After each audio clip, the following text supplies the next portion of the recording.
Bom, aqui vai mais um videozinho torto.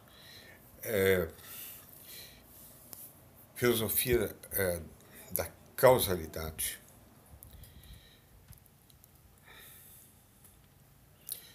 Para introduzir, nós já vimos a metafísica e a investigação do ser enquanto ser, prioritariamente. Ou seja, ela investiga os tipos de coisas mais gerais constitutivas da realidade empírica em qualquer dos seus níveis, físico, biológico, psicológico, social. É como no caso da investigação do que seja propriedade. Existem propriedades dos vários níveis, físico, biológico, psicológico e social. Assim, faz parte essencial do nosso cardápio metafísico o estudo da natureza das propriedades. Tudo tem propriedades. Substância material também é uma coisa comum.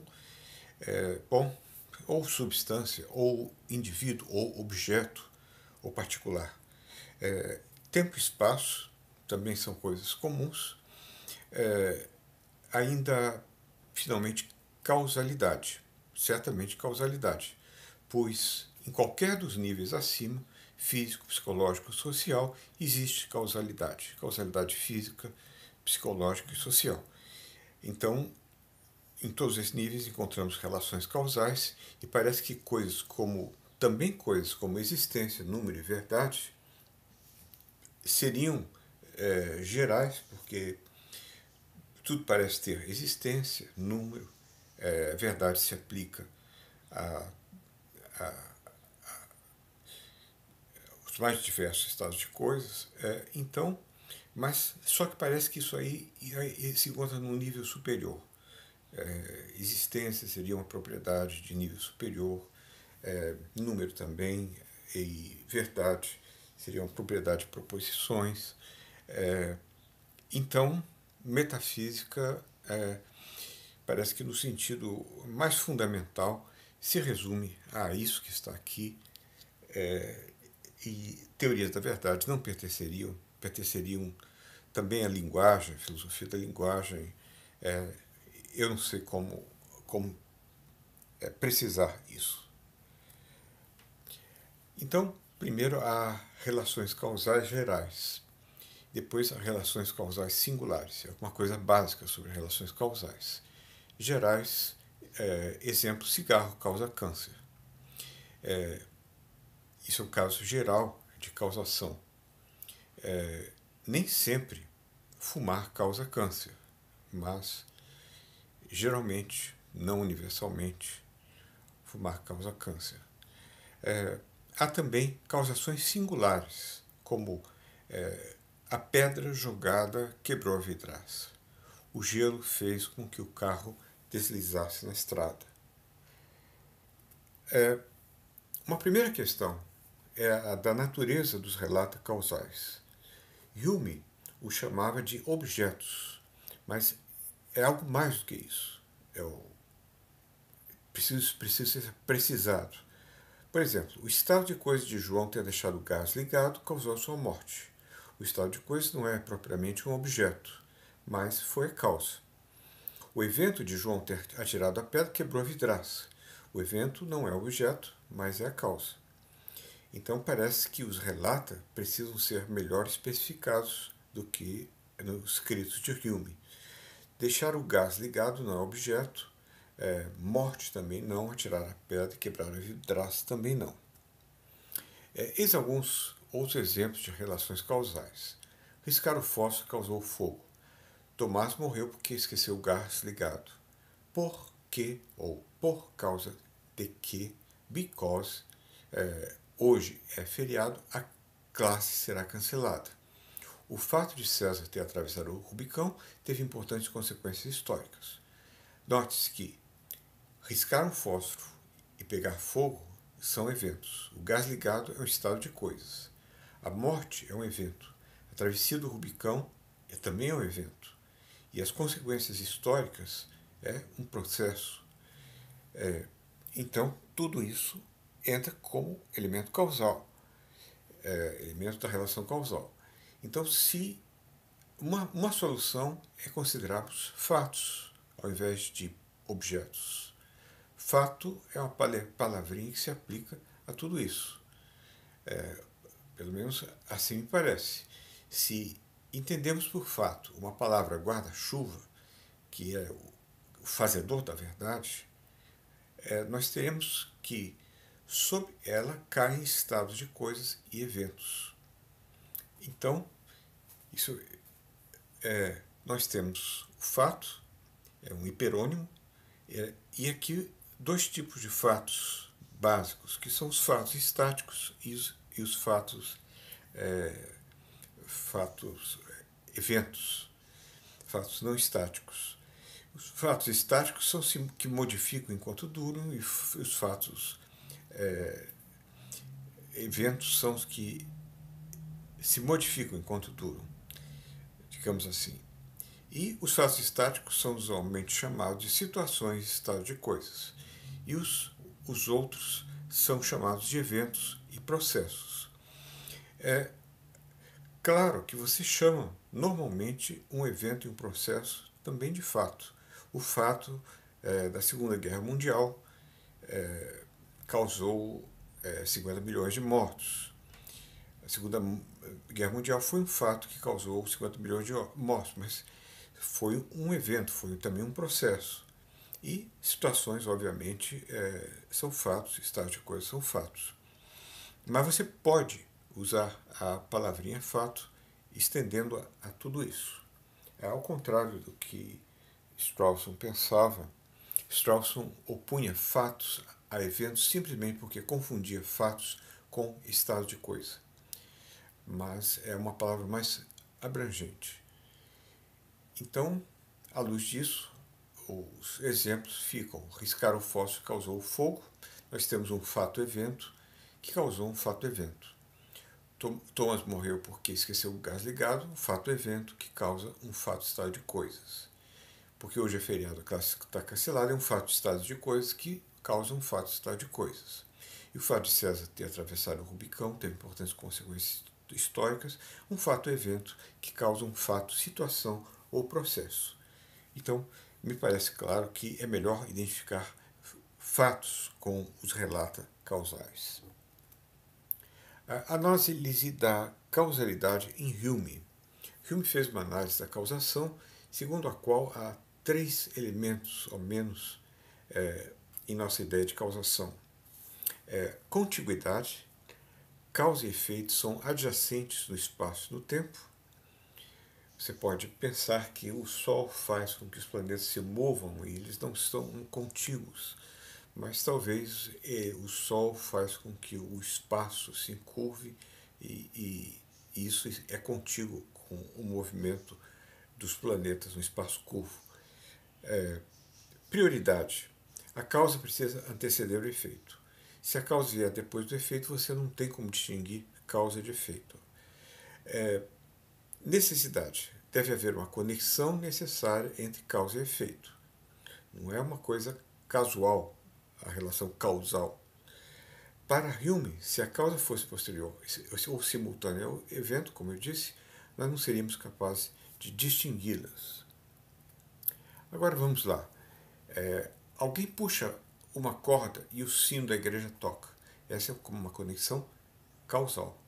Mas se um ônibus para ao meio-dia diante da igreja e o sino toca, essa conexão não é causal, ela é casual. E nós precisamos distinguir uma coisa da outra. A rotação da Terra causa o dia. É um dos fatores causais do dia. A noite causa o dia. A noite ela vem antes do dia, pode-se dizer, e está próxima, se junta ao dia. Então, por que não é causal? Não é causal. Então, nós temos aqui um problema. Porque nos primeiros casos nós temos necessidade causal e nos outros não. O problema é que, como a necessidade da conexão causal não pode ser observada, Hume conclui que ela é resultado do hábito e, portanto, é meramente psicológica. Você não pode observar a necessidade causal que existem uns casos e não existem outros, mas, bom, ela é resultado de um hábito, é meramente psicológica. Mas por que não seria psicológica a relação causal entre o ônibus que para diante da igreja, a relação entre o ônibus que para diante da igreja e o tocar do sino? Isso é uma habituação. Eu vejo que o ônibus parou, o sino tocou. Bom, para Hume, não há como garantir a objetividade da necessidade causal. E, segundo ele, pelo menos, nós temos apenas essa habituação de ter a expectativa do efeito dada a causa, e essa habituação não tem nenhuma objetividade e, portanto, não pode ser de forma alguma garantida racionalmente, o que o leva ao ceticismo. Não há como se justificar que as nossas relações causais continuarão existindo. Teorias da conjunção constante, teorias humeanas.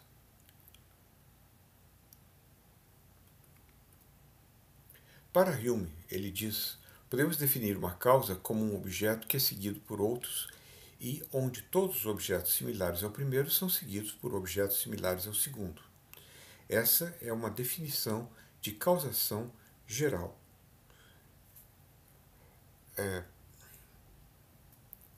Sempre que você tem um objeto similar ao primeiro, você tem um objeto similar ao segundo. Isso é uma teoria da conjunção constante, TCC.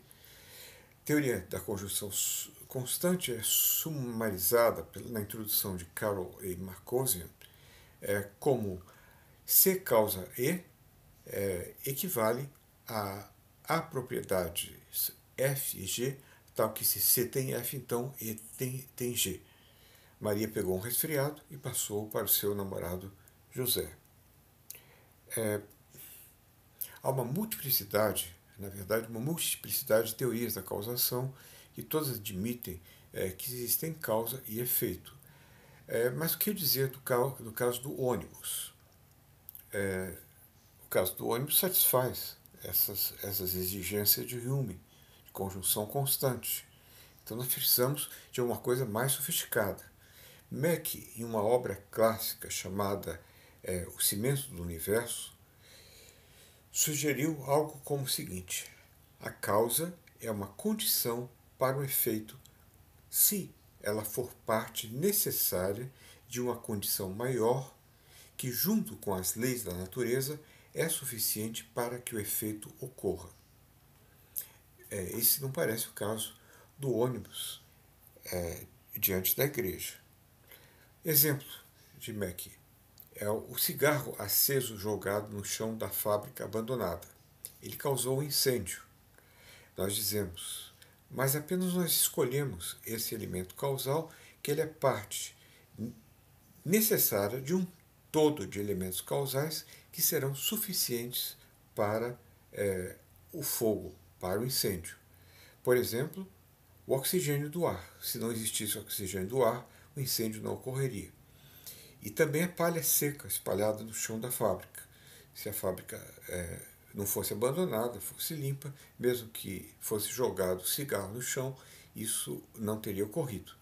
Então, nós já temos 3 fatores causais aqui e nós escolhemos um proeminente, que foi o cigarro jogado no chão, cigarro aceso. Como distinguir causa das condições de fundo, que são essas condições que constituem como um todo, junto com aquela escolhida como a causa,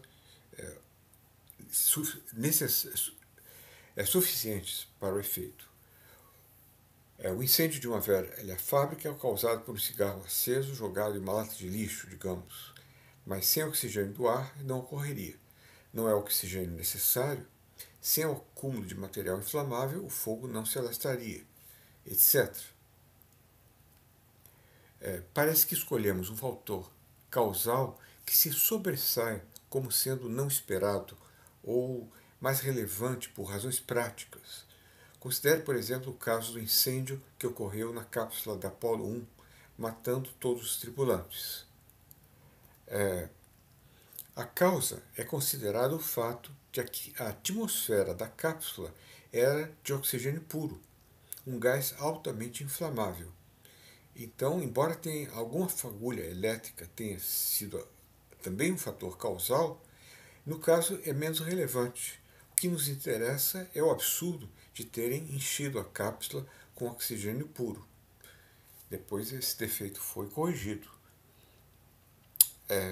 mas causou a morte dos 3 astronautas. Então, essa é a condição necessária e suficiente, ou NS, que vem de Mackey. Então, parece que o fato de o ônibus parar diante da igreja não é parte necessária de um conjunto de condições que, junto às leis da natureza, é suficiente para fazer os sinos baterem. Não parece que isso se encaixe de modo a satisfazer a condição proposta por Mackey. Teoria contrafactual. Também tem uma origem humeana, mas é muito mais sofisticada na apresentação feita por Lewis.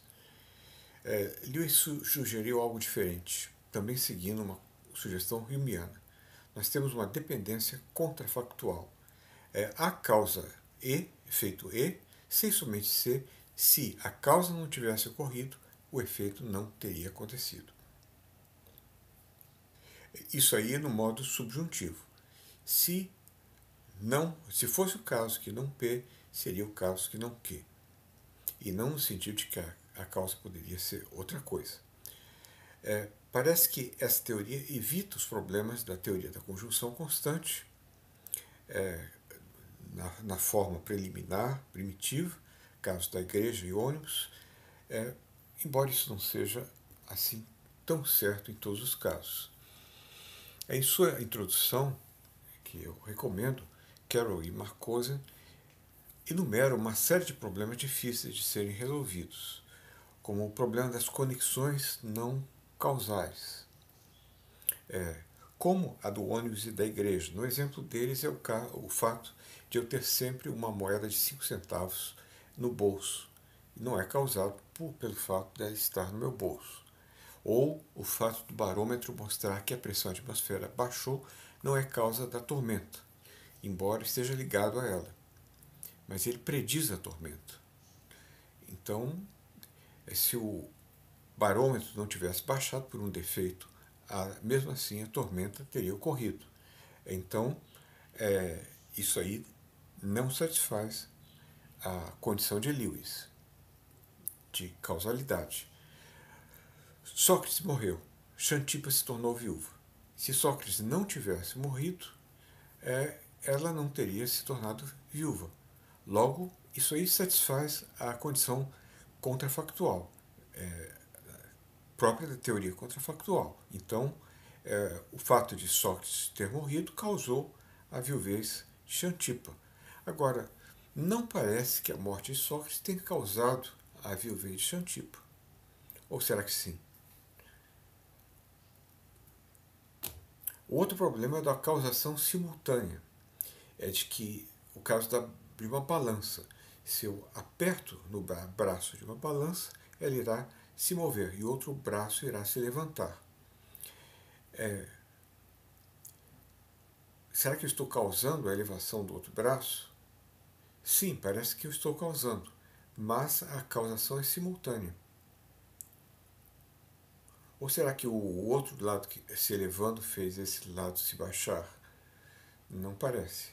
Será que é causação mútua? Ou será que isso apenas parece ser causação? É um exemplo do mesmo tipo. É de uma locomotiva que empurra os vagões de um trem. Ela causa o movimento dos valões? Se os vagões estivessem colados à locomotiva, ela não estaria causando. Mas como não estão colados, se diz que ela causa o movimento dos vagões. Ou será que isso é só uma maneira de dizer? Problemas, outros. Se a pessoa M jogou o cigarro no chão da fábrica, se ela não tivesse nascido, a fábrica não teria pegado fogo. Se o Big Bang não tivesse ocorrido, a fábrica não teria pegado fogo. Será que, segundo a teoria contrafactual, a ocorrência do Big Bang é causa do fogo da fábrica? O nascimento da pessoa M é causa do fogo da fábrica?